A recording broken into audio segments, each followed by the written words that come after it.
Bonjour, bonsoir, c'est selon l'heure à laquelle vous me regardez. Salam alaikum. Avant-hier, 18 mai, au lendemain de la condamnation injuste de Ali Rdiri par la justice du téléphone, j'ai eu le plaisir d'être invité par Nasser El-Joudi sur la chaîne Magharibia en compagnie du militant Karim Tabou pour commenter justement cette injustice, un flagrant délit de violation les plus élémentaires des lois de la République. Évidemment, quand il s'agit de voyous, il n'y a aucun respect des lois, y compris les lois qu'eux-mêmes pendent et mettent en place et imposent aux Algériens. Alors, sans tarder, je vous invite à suivre ce débat et à vous de tirer les conclusions qui s'imposent concernant cette nouvelle condamnation, c'est-à-dire une prolongation de 2 années d'emprisonnement de Ali Rderi, ancien candidat à l'élection présidentielle de 2019. Merci de votre écoute et au plaisir de vous retrouver. Au revoir. Salam alaikum, Azulflaoun, bonsoir. Ali Rderi ne quittera pas la prison en juin prochain.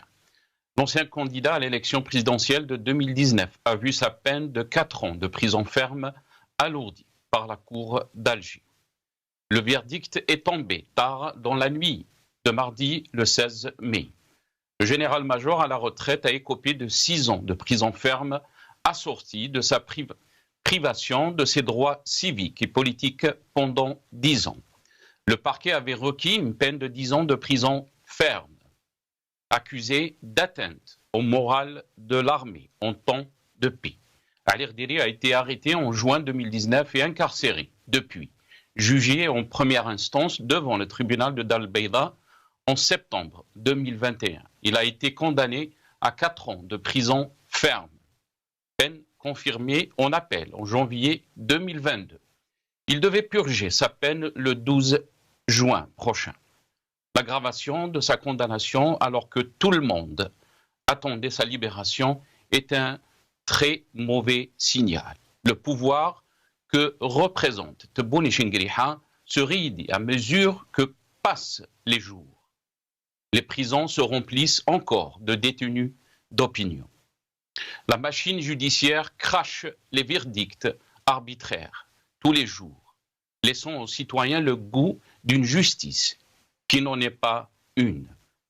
Pourquoi la peine de Ali Rderi a été alourdie alors qu'il lui restait 27 jours pour sa libération? Qu'est-ce qui se passe au sommet du régime? Sa condamnation est-elle liée au deuxième mandat de Tebboune? On lui reproche d'atteinte au moral de l'armée en temps de paix. Où sont ces hauts gradés de l'armée qui ont délapidé les deniers publics?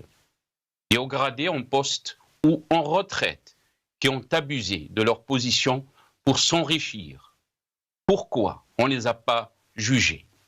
Tous les responsables qui ont poussé par leur politique des milliers d'Algériens à la fuite, à quitter leur pays, à la harga, avec chaque année des dizaines de morts.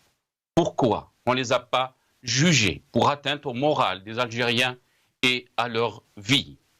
Pourquoi on n'a pas jugé tous les responsables des crimes contre l'humanité qu'a subi le peuple algérien dans les années 90? On continue à faire subir au peuple algérien et à l'Algérie tout entière les pires atteintes, l'injustice, le manque de liberté, le crime contre l'humanité, la pauvreté et par-dessus de tout, sa dignité et son existence, tout simplement.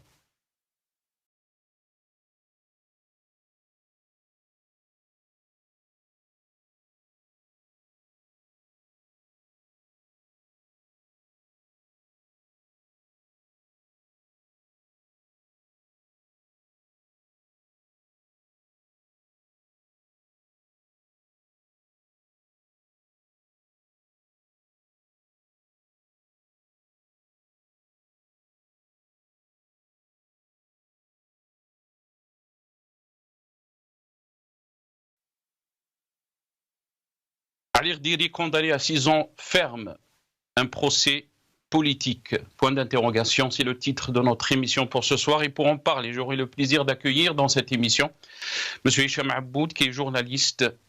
Il est avec nous depuis Paris, via Skype. C'est Hicham Rahbabik, merci beaucoup d'avoir accepté l'invitation. Merci pour l'invitation, Nassar, et bonjour et salutations à tous les téléspectateurs de la chaîne Maralibia. Merci beaucoup, Hicham Aboud. On aura aussi le plaisir d'accueillir dans cette émission M. Karim Tabou, qui est opposant politique. Il sera avec nous depuis Alger, par téléphone. On va commencer cette émission avec vous, Hicham Aboud. Comment vous avez trouvé donc cette condamnation de Ali Rdiri? Il restera donc en prison, condamné encore à 6 ans ferme.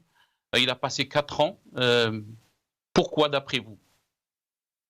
D'abord, cette prolongation de l'emprisonnement était prévisible. Dès qu'ils ont arrêté la date du procès en appel, à la dernière minute, de manière très précipitée, et dans des conditions qui en disent long sur les intentions des décideurs en Algérie. Donc c'est prévisible qu'Ali Rdiri allait voir son emprisonnement se prolonger d'au moins une année. Au moins une année. Là, ils ont fait 2 ans. Pourquoi cette prolongation? Tout simplement parce que la fraude de la présidentielle de 2024 a commencé avec le procès de Ali Rdiri.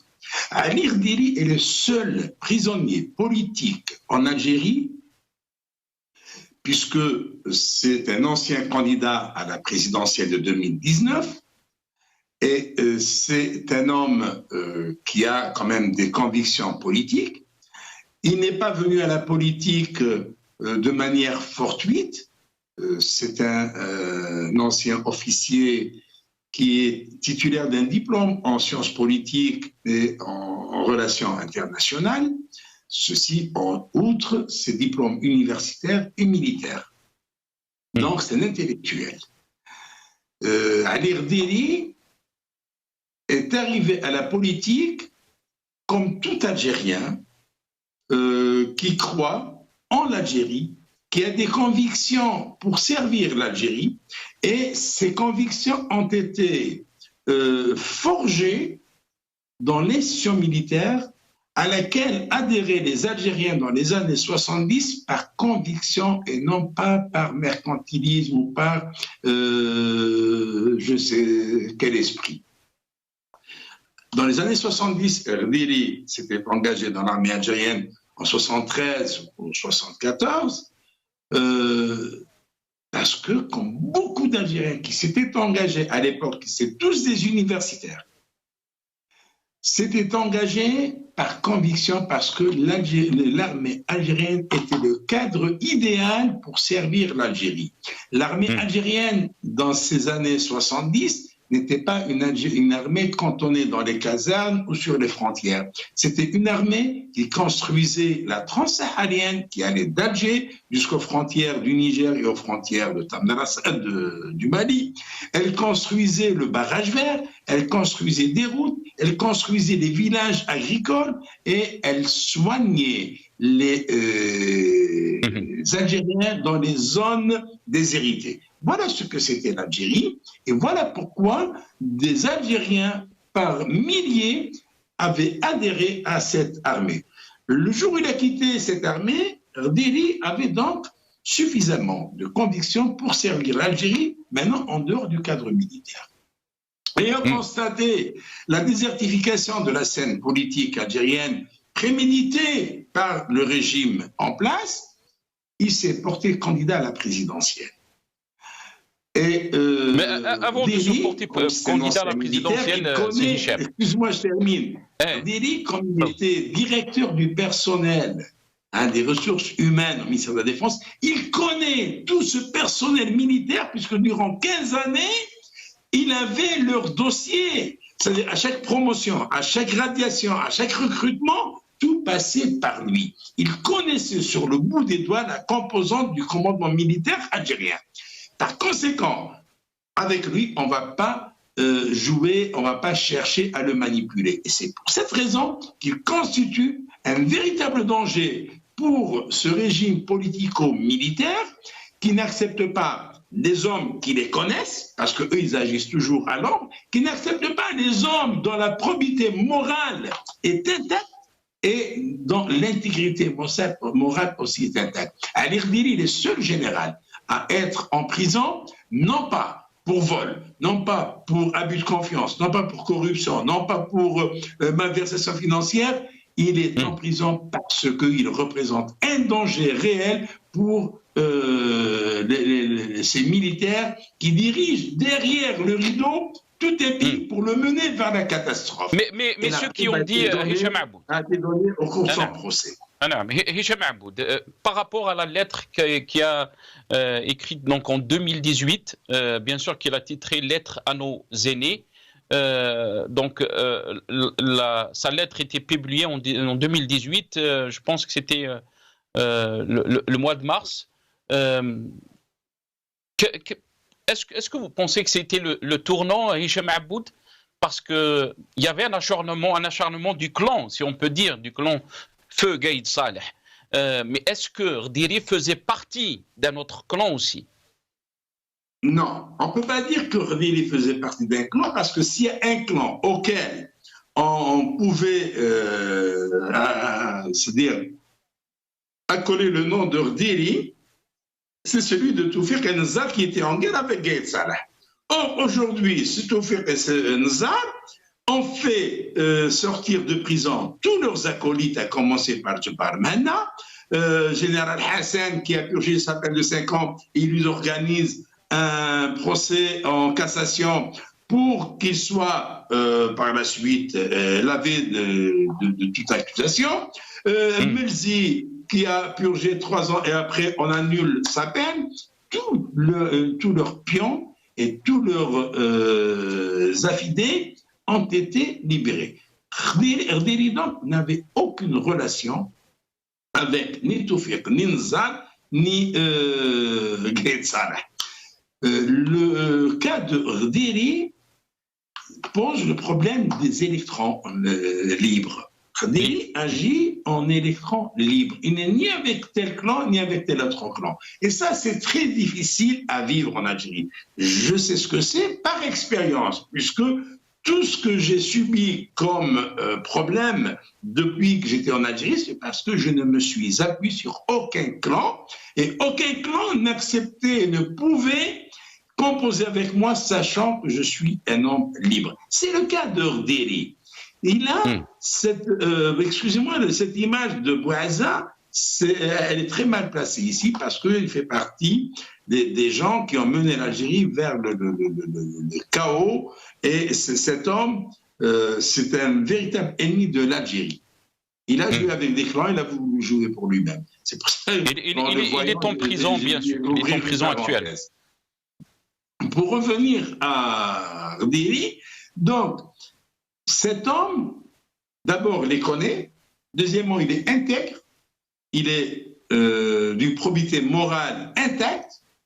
Donc, on ne peut pas faire quoi que ce soit. Maintenant, pour ce qui est de l'interview, et non pas l'article de mars, non, c'est l'interview. Il y a 5 questions dans cette interview qui gênaient Gaïd Saleh, parce que Gaïd Saleh ne savait pas lire. Il ne sait ni lire ni écrire. Niveau CE2.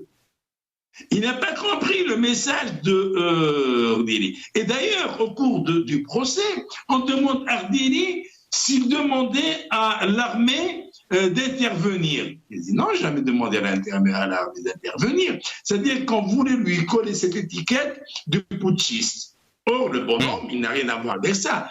Et c'est cette interview du mois de décembre 2018 dans laquelle il a fait un exposé de la situation de l'Algérie.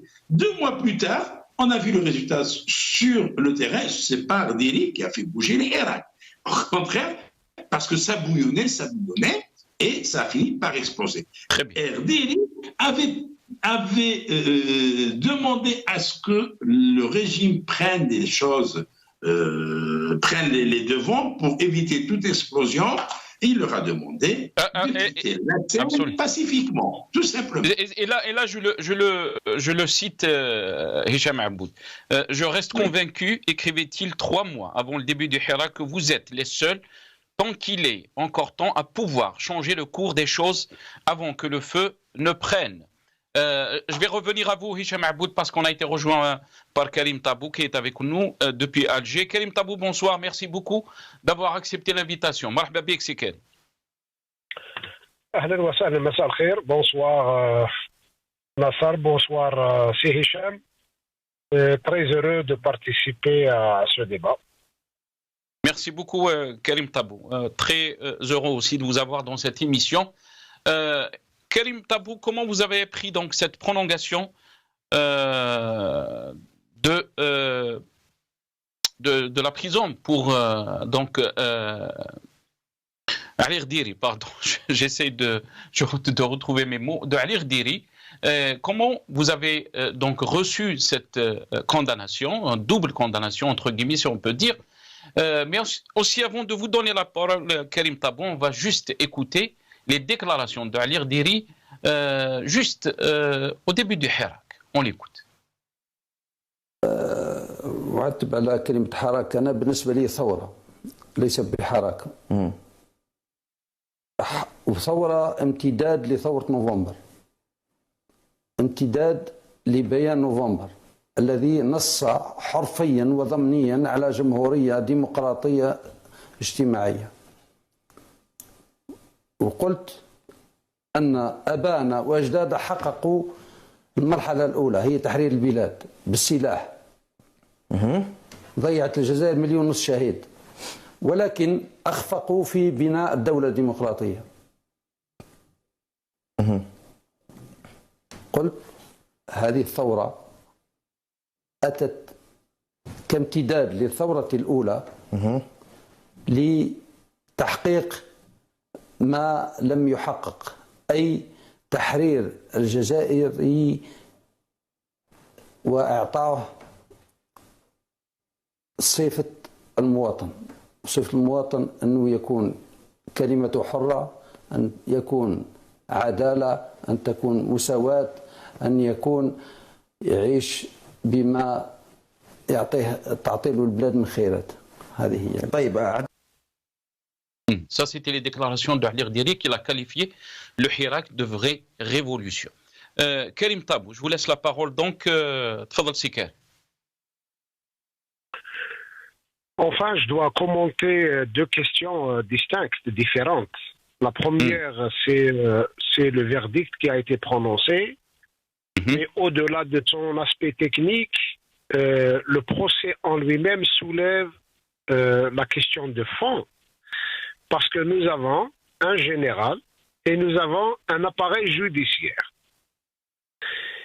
Toute la caricature est que nous avons l'image la plus simplifiée de la crise politique que vit le pays. Une justice aux ordres et le général, d'une manière générale, qui occupe la place importante dans le jeu politique et le système politique algérien. Mais 3 exemples sont emblématiques quand on parle des généraux. Le premier exemple, c'est l'exemple de Khaled Mzar, général, ancien ministre de la Défense, qui fut condamné, je pense, si je ne me trompe pas, à 20 ans de prison. Il avait même lancé des appels à une rébellion depuis l'Espagne. Absolument. Et puis par la suite, il a été reçu en grande pompe avec des salutations militaires à l'aéroport d'Alger. Vous avez cet exemple-là. Vous avez un deuxième exemple, c'est le général Belhadid qui a donné une interview importante au journal Watan. Et par la suite, il a eu beaucoup de difficultés.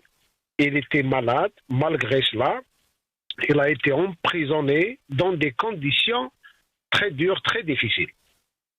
Et par la suite, après la mort de l'ex-chef d'état-major, il a été également envoyé pour des soins d'urgence à l'étranger et à son retour, il a été reçu par des salutations militaires au niveau de l'aéroport.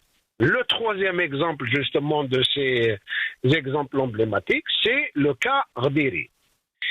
Et à travers ce procès-là, nous allons comprendre et conclure d'une manière très simple que la justice algérienne reste une justice soumise aux ordres et que d'une manière générale, le pouvoir judiciaire, censé être indépendant, séparé des autres pouvoirs, vous constatez bien que ce n'est pas le cas. Donc, nous avons la preuve matérielle qu'en Algérie, nous ne sommes pas la démocratie, nous ne sommes pas l'état de droit, nous ne sommes pas un pays où il y a une justice, nous sommes dans la dictature au sens propre du terme. Et puis, le cas Rdiri, comme beaucoup de cas de généraux ou d'hommes politiques. Au fait, le pouvoir, quand il se retrouve face à des hommes ou à des femmes, politiques ou autres, qui portent des projets, ça a toujours constitué un problème. Souvenons-nous de Mohamed Boudiaf. Il avait un projet, même si on peut ne pas être d'accord avec lui.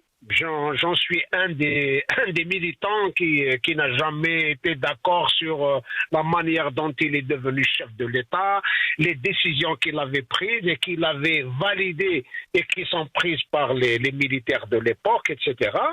Mais Mohamed Boudiaf avait un projet, avait une vision. Souvenons-nous de son idée de dissoudre le FLN, de créer un mouvement républicain, etc. Et le sort de cet homme fut tout simplement l'exécution de son froid. Peut-être il y a d'autres raisons. Et même à l'intérieur du pouvoir, comme à l'extérieur du pouvoir, c'est-à-dire dans l'opposition, le pouvoir a toujours consommé, eu des problèmes avec les hommes qui portent des idées, qui portent des projets. Quant aux potiches, quant aux gens qui n'ont pas de projet, qui n'ont pas de vision, qui n'ont pas d'étoffe intellectuelle, eh ben ils seront promus aux postes les plus importants parce que ils ne menacent pas, ils ne constituent pas une menace ni un obstacle au maintien du pouvoir et donc à la réalisation des objectifs du pouvoir. Donc à mon avis, le procès d'Orderi, au-delà de son aspect un peu théâtral, hein, moi j'ai vécu un peu cette histoire à 2 jours de ma libération. Je suis à 5 heures du matin, je me fais sortir de ma cellule et on m'informe que j'ai un procès. Je suis sous escorte de la gendarmerie, de Saïqa et de la police et du DRS, etc. J'arrive sur un tribunal. Eh ben, j'étais condamné et on venait de prolonger mon incarcération de 6 mois. Bon, là, sur le plan des procédures, tout le monde s'était indigné, les avocats, etc. Mais ça n'a pas changé grand-chose dans la décision de ceux qui considèrent que ce pays, c'est leur bien et que la justice n'est qu'un moyen à travers lequel ils gèrent les affaires de ce pays. Donc, voilà le résumé d'une manière générale sur les conclusions qu'on peut tirer. Personnellement, je ne suis pas ni dans les secrets, ni d'un accès quelconque aux informations quant aux positions des uns par rapport aux autres. Nous sommes bien d'accord que une des caractéristiques du système politique algérien, c'est qu'il est constitué de groupes d'intérêts, parfois de cartels, de clans, mais d'une manière générale, jusqu'à présent, je n'ai pas personnellement entendu un clan quelconque du pouvoir proclamer les principes de la démocratie, les principes du droit, les principes de l'état de droit pour trouver de l'intérêt à s'acoquiner avec les uns contre les autres. Bien au contraire, on a enraciné et d'une manière perpétuelle, continue dans la tête des gens, d'une certaine élite, l'idée qu'il y a des conflits internes et que les seules alternatives possibles seraient de s'acoquiner avec les uns et contre les autres. Et on a eu une élite politique pendant toutes ces années qui s'est accoquinée avec le DRS, croyant que le DRS pouvait être le protecteur, leur protecteur, et puis de l'autre côté les autres. Mais nous oublions, certains oublient, qu'au fait, au fil des années, après tant d'années d'expérience politique, nous sommes bien d'accord qu'il y a eu des islamistes qui étaient avec le pouvoir et qu'il y avait des islamistes qui étaient contre le pouvoir. Il y avait, soi-disant, des démocrates autoproclamés qui étaient avec le pouvoir, mais il y a eu bien des démocrates qui étaient contre le pouvoir. Donc, au fait, le pouvoir, c'est un réceptacle de tous les intérêts, de toutes les factions qui travaillent pour un seul et unique objectif, assurer le maintien. Aujourd'hui, d'ailleurs, la meilleure lecture à faire de ce qui se passe dans ce pays, c'est le maintien. J'essaie d'expliquer aux gens, aux amis, aux militants, dans nos interventions, lorsqu'on a une possibilité. Ce n'est pas l'équipe nationale qui cherche du football, qui cherche le maintien. Ce n'est pas la JSK qui cherche le maintien. Ce n'est pas le vendeur des oignons qui cherche le maintien.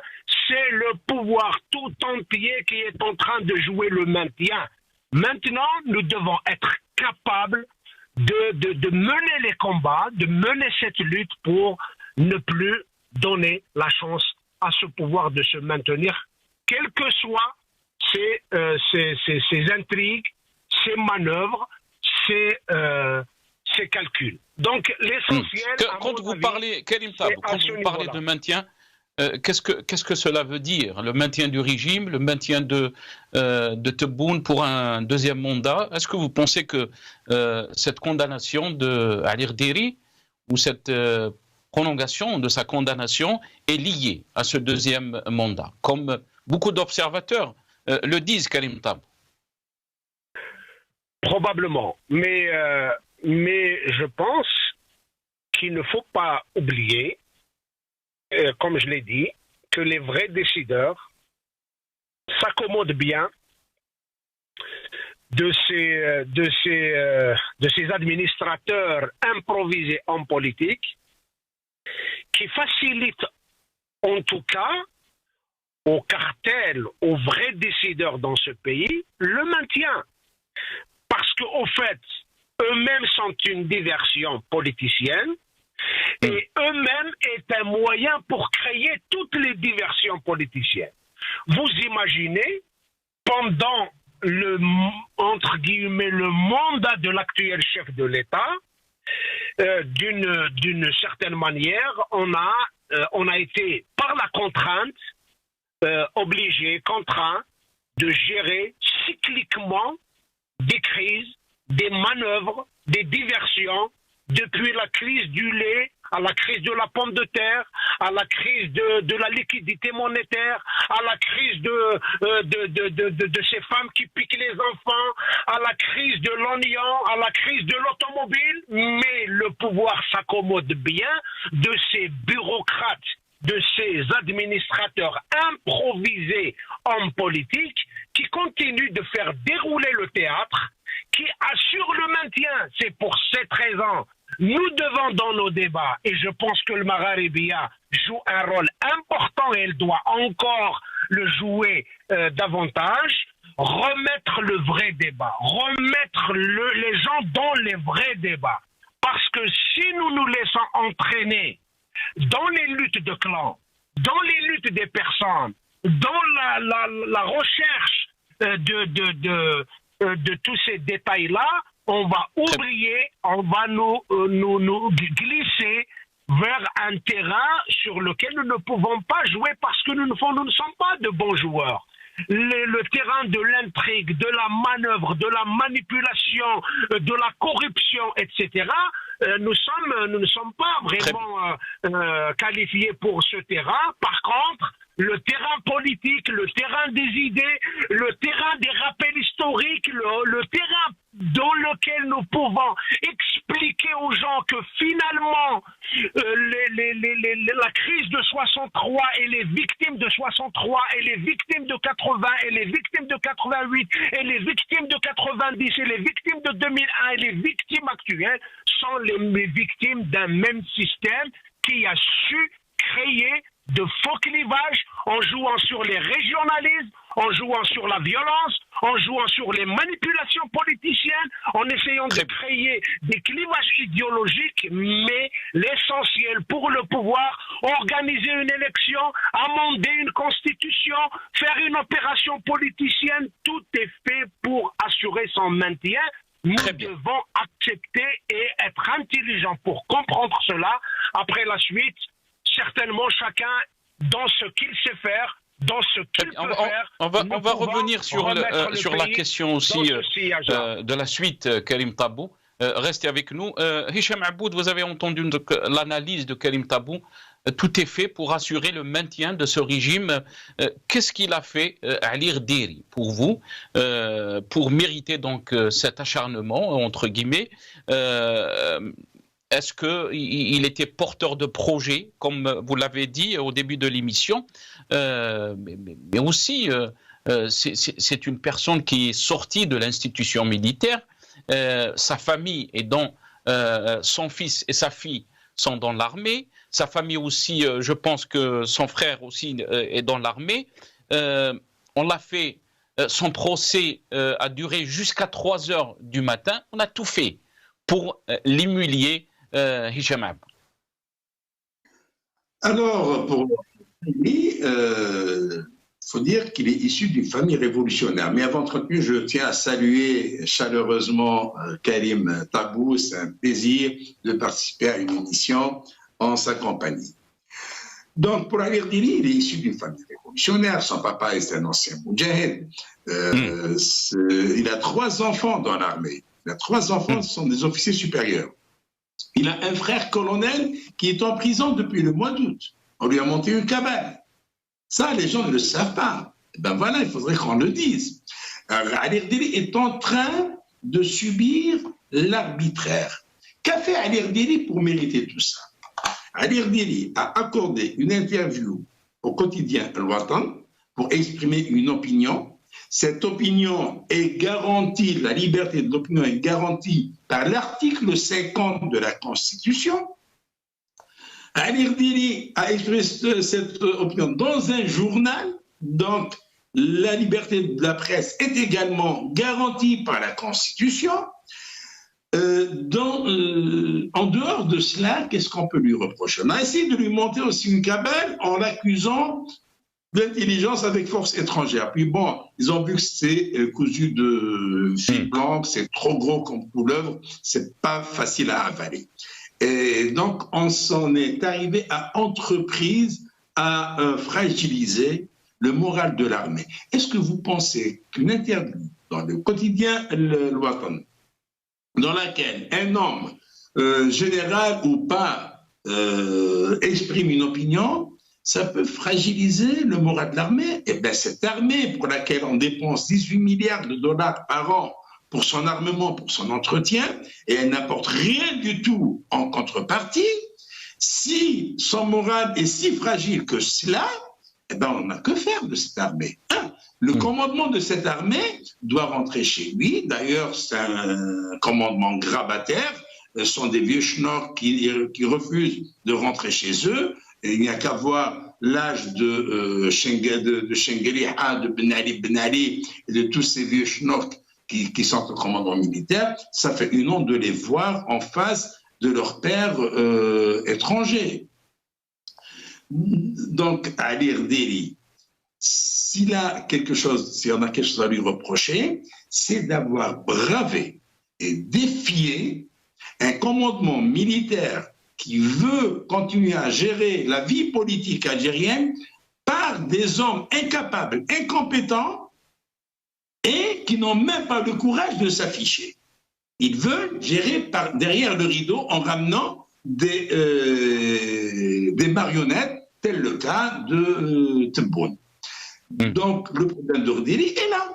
Ils veulent continuer à gérer, et comme l'a dit Karim, ils ne veulent pas quitter passer. Ils veulent se maintenir. Ils jouent le maintien. Mais la question, Hicham Aboud, la question qui est importante à poser, ça c'était du temps du feu Gaïd Saleh.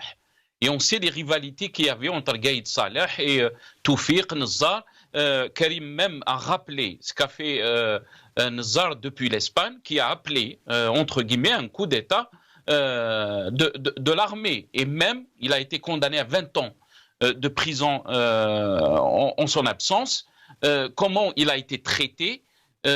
Pourquoi donc continuer à s'acharner contre Ali Rdiri? Mais je vous l'ai dit, c'est très simple. Ali Rdiri, je l'ai dit au début de l'émission, n'appartient à aucun clan. Pour preuve, le clan de Gaïd Salah avait la même mise de son vivant. Donc, Toufiq était en prison, Djebbar Menna en prison, Nezzar condamné par contumace, son fils également, et puis même il y avait des affaires de droit commun contre Nezzar et son fils. Une fois Gaïd Salah parti, il reste le produit de Gaïd Salah qui était bon, auquel est venu s'acoquiner un Chengueliha pour jouer le parrain, parce que Tebboune a besoin d'un parrain, il ne peut pas agir tout seul. Donc Chengueliha vient et encore règlement de compte. Et Rdiri n'appartient ni au clan de Nezzar, ni au clan de Gaïd Salah, il est au milieu, et j'ai dit son problème, c'est que d'abord c'est un électrolyte. Deuxièmement, il n'appartient à aucun clan. Deuxièmement, c'est un ancien officier qui était à la tête de la direction des ressources humaines pendant 15 ans. C'est-à-dire qu'il les connaît tous par cœur, il connaît leur cursus, il connaît leur parcours, il connaît comment ils fonctionnent, ces gens-là. Alors, et il vient les défier, les braver pour se porter candidat à la magistrature suprême. Ils ne pourront jamais le lui permettre. Et d'ailleurs, la fraude électorale, je l'ai dit, a commencé le jour de son procès en appel. Et d'ailleurs, le procès en appel, c'était prévisible, ils allaient le maintenir en prison. Et d'ailleurs, tellement il leur fait peur, Rdiri, une fois qu'il aura purgé sa peine de 6 ans, c'est-à-dire en 2025 quand il sort, il sera frappé de 5 ans de privation de ses droits civiques et politiques. Mais c'est quoi cet acharnement? Qu'est-ce qu'il a commis, cet homme? Parce qu'il a accordé une interview à un quotidien national et il est bien clair, c'est-à-dire que c'est un délit de presse. Et il est bien clair que le délit de presse, selon la constitution algérienne, le délit de presse ne peut être sanctionné par une peine privative de liberté. Voilà une violation flagrante de la loi fondamentale du pays. Cette constitution qu'eux-mêmes ont pondue, ils la violent eux-mêmes. Alors quelqu'un qui viole la constitution, qui foule aux pieds les lois, qui ne respecte pas les lois, comment qu'on appelle? Comment qu'on la qualifie autrement qu'un voyou? Et l'Algérie est aujourd'hui entre les mains de voyous qui se jouent de tout, qui ne respectent même pas les lois qu'eux-mêmes pondent, soi-disant à leur juste mesure. Et pourtant, très rapidement, Hicham Aboud, l'Algérie, bien sûr, a été rappelée à l'ordre, entre guillemets, par le Parlement européen, cette dernière résolution. Votre réaction par rapport à ça?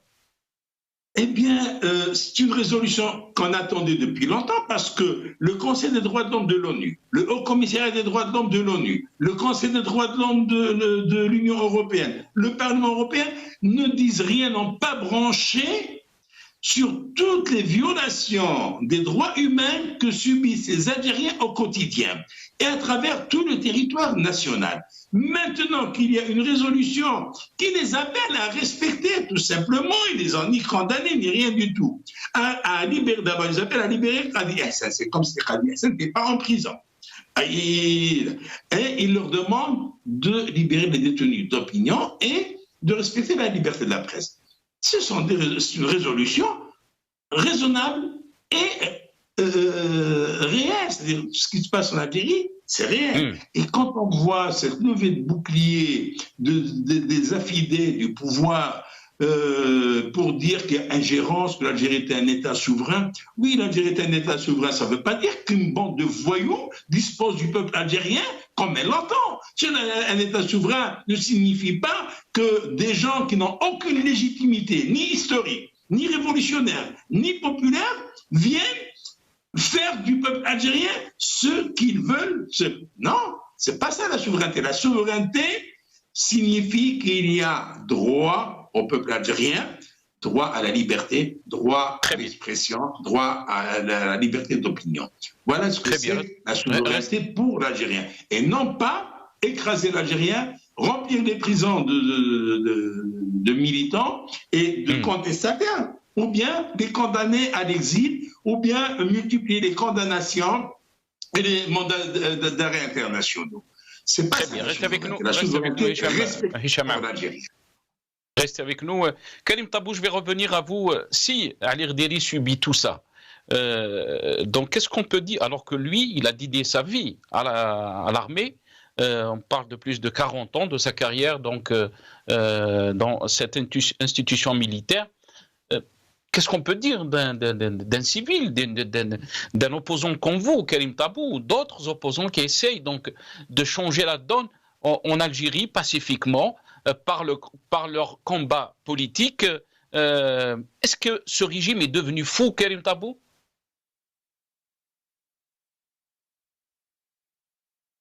Karim Tabou?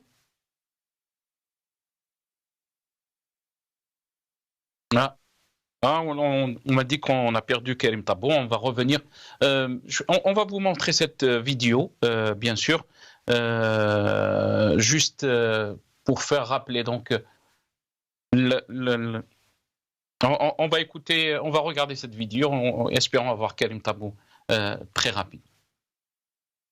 وباسم السيد رئيس الجمهورية القائد الأعلى للقوات المسلحة وزير الدفاع الوطني أشرف السيد الفريق أول سعيد شنقريحة رئيس أركان الجيش الوطني الشعبي اليوم على التنصيب الرسمي للواء مهنا جبار مديرا عاما للتوثيق والأمن الخارجي.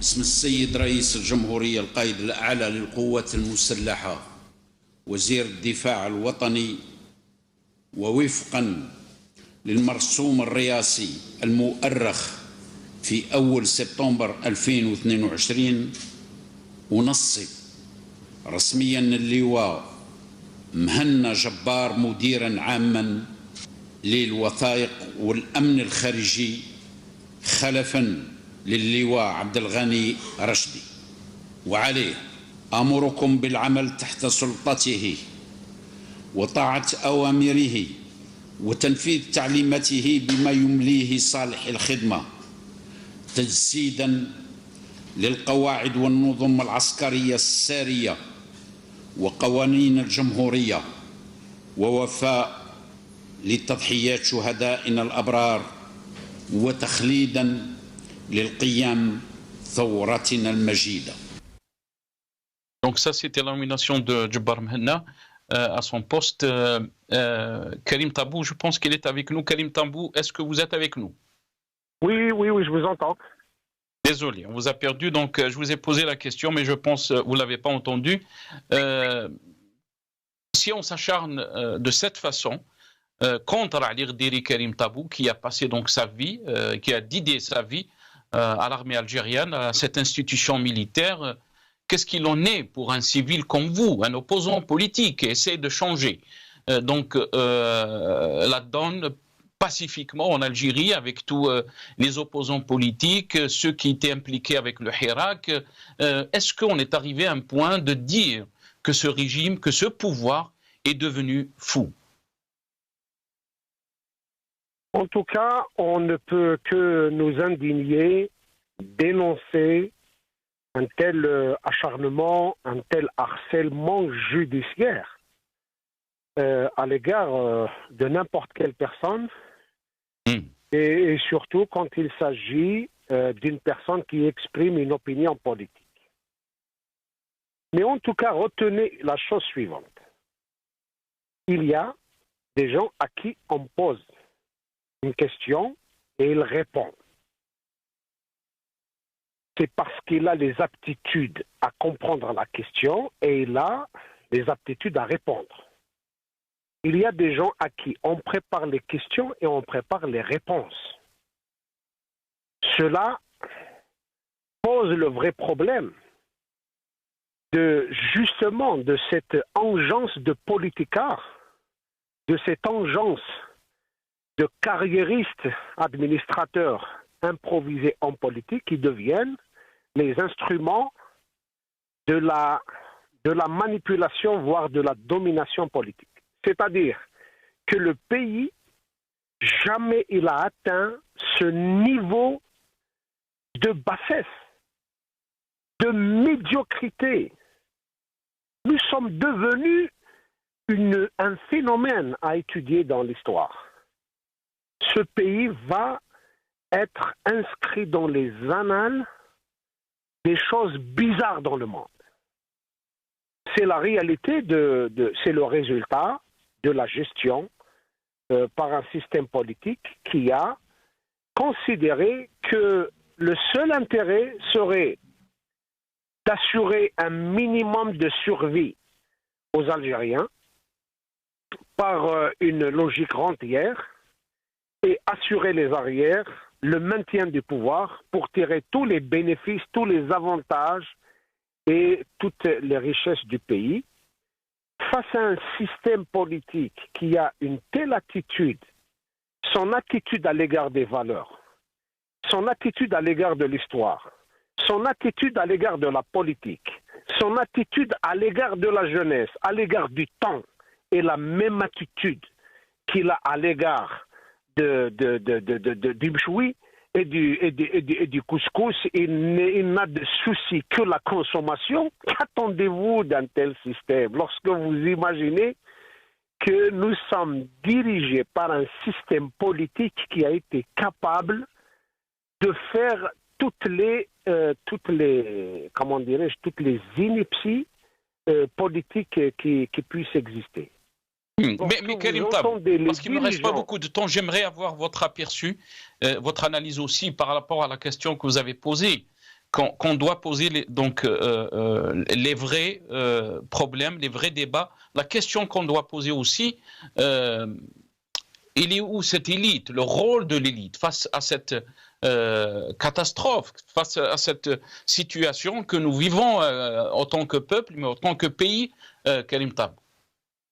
Je voulais juste rajouter un mot, et je reviens à votre question concernant les élites, qui n'est pas exclu. En tout cas, il ne faut jamais exclure dans ce genre de situation, dans ce genre de système, que demain, par un truchement de procédure, Al Erderi peut se retrouver libéré, et on a bien vu des cas comme ça. C'est-à-dire que le problème n'étant pas posé sur le plan des personnes, c'est sur le plan de comment fonctionne le pays. Sinon, Al Erderi est victime d'un système politique, d'un système judiciaire qu'on connaît tous. Nous sommes dans la dictature. Quant à l'élite, vous savez, il y a c'est même un bon sens lorsqu'on dit la fonction crée l'organe. Lorsqu'il y a la fonction politique, naturellement se créent les organes de la politique, se crée le débat, se créent les partis, se créent les espaces d'expression, se crée l'intelligence, se émerge une pensée politique, des valeurs politiques. Mais lorsque vous tuez la fonction, par voie de conséquence, les organes de cette fonction disparaissent.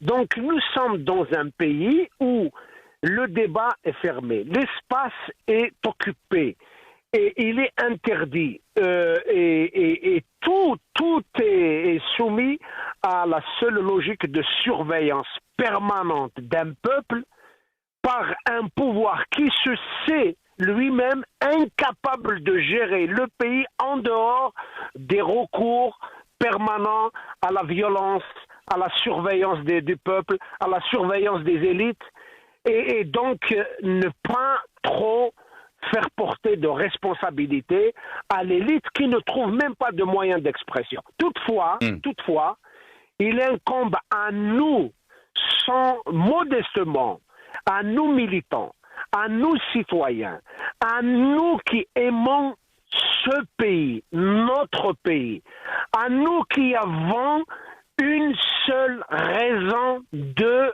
mener le combat, de faire de la politique. C'est le bien-être de ce pays, c'est le bien-être de nos enfants, c'est l'honneur de ce pays qui est en jeu actuellement.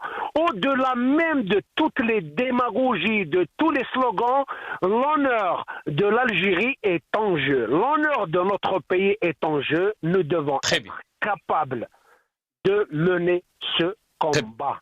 À défaut de le mener, nous allons être confrontés à nous-mêmes. Il nous livre un combat mafieux. Nous devons le reposer des réflexes de l'honneur et de combat. Merci beaucoup Karim Tabou, merci beaucoup. Je laisse le mot de la fin à Hicham Aboud. L'honneur de l'Algérie est en jeu, est en train de dire Karim Tabou. Je vous laisse le mot de la fin. Tfadal c'est Hicham. Absolument. L'honneur de l'Algérie et du peuple algérien sont en jeu parce que cette bande de gouvernants n'a aucun souci ni de l'Algérie, ni de son honneur, ni de son avenir. Ils ont pour ce souci leur maintien à la tête d'un État qu'ils ont appauvri, qu'ils ont détruit, parce qu'aujourd'hui l'Algérie n'a plus d'État. Parce que c'est quoi un État? Un État, c'est d'abord des institutions. Est-ce qu'en Algérie, nous avons des institutions? Nous n'avons pas une institution de la présidence de la République, puisque celui qui occupe ce poste a été propulsé par un canon militaire pour se retrouver à Al-Mouradia et dont l'action est limitée et restreinte à la seule surveillance des lieux. Il n'a même pas le droit de sortir devant le palais présidentiel. Alors, visiter une wilaya ou un quartier d'Alger relève de l'impossible. Donc, pas d'institution de la présidence. Est-ce que nous avons un parlement? Nous n'avons pas de parlement, puisque le parlement, la fraude électorale, sortait aux yeux, et en plus, tout comme l'ajout électoral présidentiel a été boycotté par le peuple, donc ce qui fait n'a rien à voir avec le peuple, l'élection législative également était boycottée par le peuple. Est-ce que nous avons une constitution? Non plus, nous n'avons pas de constitution, puisque ceux qui l'ont pondue eux-mêmes ne la respectent pas.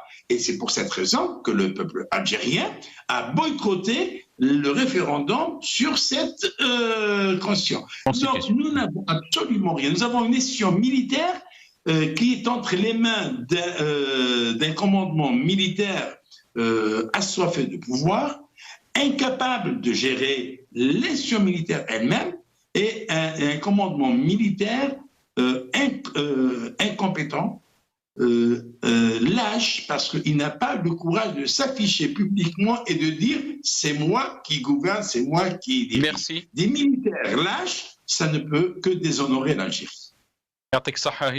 Merci beaucoup d'avoir participé à cette émission. Hicham Aboud, journaliste militant politique, vous étiez avec nous depuis Paris via Skype. Merci aussi à Karim Tabou, opposant politique, il était avec nous depuis Alger par téléphone. Merci chers téléspectateurs d'avoir suivi cette émission.